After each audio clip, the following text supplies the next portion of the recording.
Bienvenue sur la chaîne d'information 24 AD News pour le décryptage. Abonnez-vous et suivez jusqu'au bout.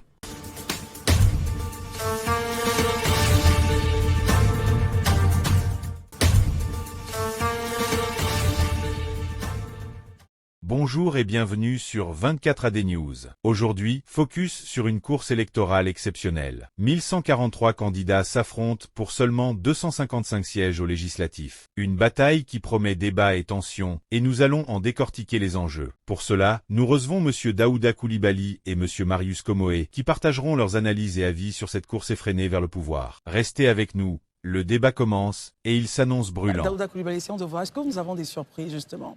Des surprises qui avaient déposé leur dossier et que tout le monde pensait donc être retenus, qui ne sont pas. Est-ce que vous pensez qu'il y aura également des zones qui seront des points chauds? Et puis votre avis sur la participation des femmes? Bon, Christian, je vais commencer par la participation des femmes. Je dis, ne faisons pas l'hypocrisie. Franchement, moi, je ne vais pas faire la fine bouche. Si les femmes ne sont pas y arrivées, elles ne sont pas y arrivées. Pour moi, il n'y a aucun plafond de verre. Il faut que chacun aille mettre la main dans le cambouis pour aller.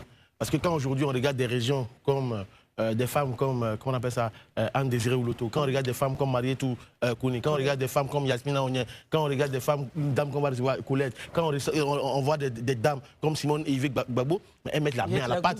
Voilà, Valérie Yapo. Donc franchement, arrivé à un moment, on ne va pas mettre les femmes aussi dans une charrette pour leur dire allez-y, allez-y. Non, mais Daouda, attention. Non, ce que je dis. On n'a pas un nombre assez élevé. Mais si on donne le quota. Non, si on donne le quota, que après tu ne mets pas la main à la pâte pour y aller. Donc du coup, tu n'as pas le niveau, on dit quota, donc on te met même malgré tout, on n'a pas le niveau, mais on met les gens. Moi, je suis véritablement pour l'égalité des gens, l'égalité des sexes. Donc, il faut que, quand on va sur le terrain politique, il faut avoir les mêmes forces. Surtout qu'on a la loi de son côté. Donc, à la vérité, personne ne va faire ce combat-là à la place des femmes. Si elles ne veulent pas y aller, d'autres vont prendre la place clairement. Donc, il ne faudrait pas que les femmes se disent qu'il y a un plafond de verre. Il n'y a aucun plafond de verre. Je pense que des dames comme Henriette Dagli-Diabaté ont brisé ce plafond de verre. Des dames comme Simone Yves Gbagbo ont brisé ce plafond de verre. Des dames comme Jacqueline Hobb ont brisé ce plafond de verre depuis des années. Il faut sortir, pour moi, de cette forme d'hypocrisie qui fait croire que dans notre société ivoirienne, même si pour certains, c'est une société phallocratique, c'est, comment on appelle ça, c'est le patriarcat à foison. Non, il faut sortir de ça, mettre la main à la pâte pour y aller. Quand je finis de dire ça, pour moi, en fait, toutes les élections, aujourd'hui, il y aura des débats un peu partout, hein, je veux dire. Il y aura des joutes partout. Quand on regarde à Yopougon... Les points chauds, selon vous. Oui, quand je parle de points chauds où ça va se discuter véritablement, je dis, je vois un coin comme Yopougon. Aujourd'hui, Yopougon avec Adama Bictogo qui était d'abord à Beauville, qui est aujourd'hui maire de la commune de Yopougon, qui va aller affronter la liste, qu'on appelle ça... Menée par Diaoufoué. Oui, j'ai envie de dire la soupe du pêcheur, comment on appelle ça, PDCI, ADCI, FPI, et vraiment c'est un melting pot de partis politiques. On va voir ce que ça va donner sans le PPACI de Michel Gbagbo. Il y a ce point-là. Aujourd'hui aussi, l'autre surprise que j'ai aussi, c'est l'entrée, en fait, de EDS. Parce qu'on ne le voit pas assez, mais malgré le fait que le PPACI ait clairement dit nous, on ne va pas aux élections. J'avoue personnellement être surpris de voir un Stéphane Kipré, gendre du président de la République, ex-gendre du président de la République, être candidat. Et on sait qu'il est très proche, il est très proche du PPACI, être candidat. Blaise Las, qui est, lui, actuellement, je pense qu'il est en détention, est candidat. Il y a la dame, comment on appelle, des grands actrices, Loma, qui est présidente des femmes, est candidate. Le maire le jeune mec qui est Prince Dali est candidat. Bon, finalement, Georges Amand, je me pose beaucoup de questions. Pour moi, ce sont des surprises. Parce que malgré ce que le PPACI a dit, les personnes décident d'y aller. Véritablement, j'ai envie de comprendre de deux choses l'une. Soit le PPACI dit quelque chose et en même temps, après, fait quelque chose. Mais je ne pense pas que ce soit le cas.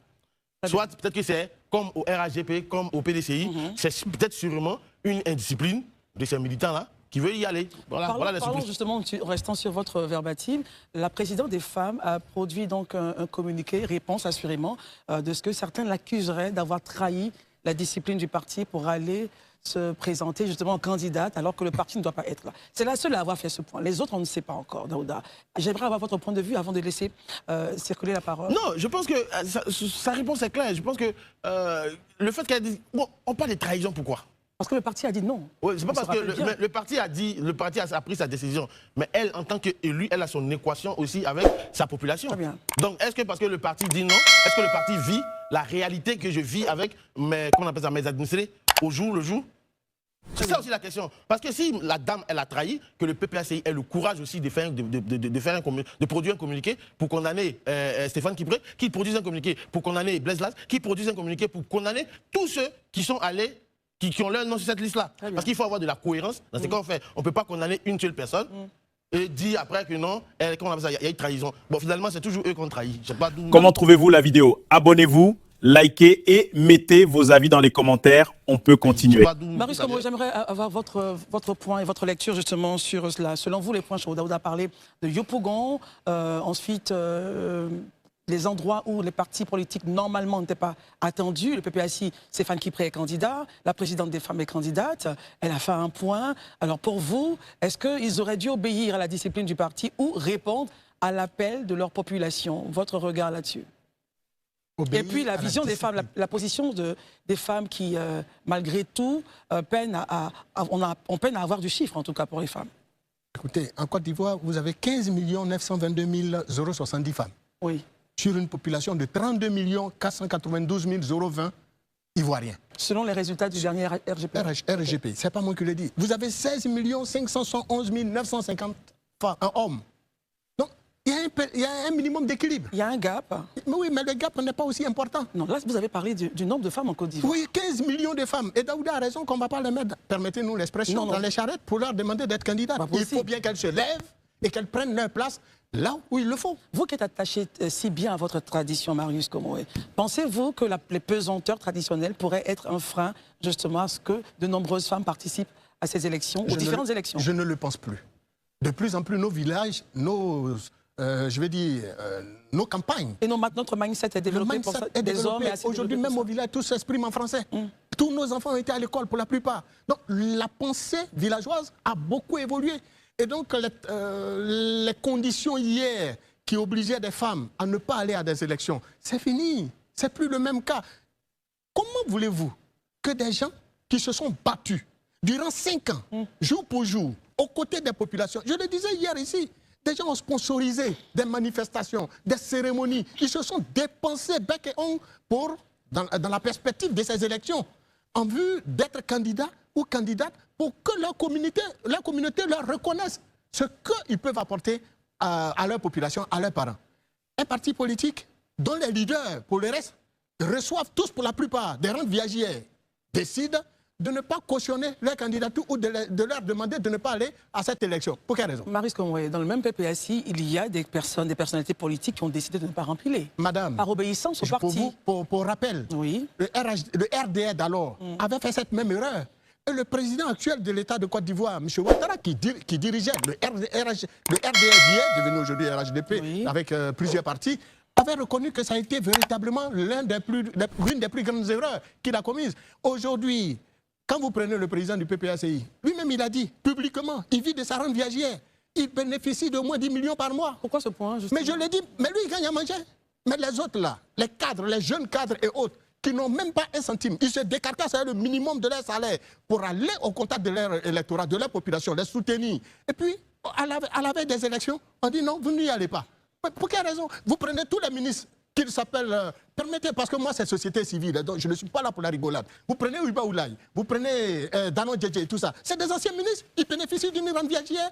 Est-ce que ces jeunes gens, ces jeunes cadres, vous prenez un monsieur comme Lasme Blaise, qui aujourd'hui qui séjourne en prison, lui, il bénéficie de quelle rente viagère?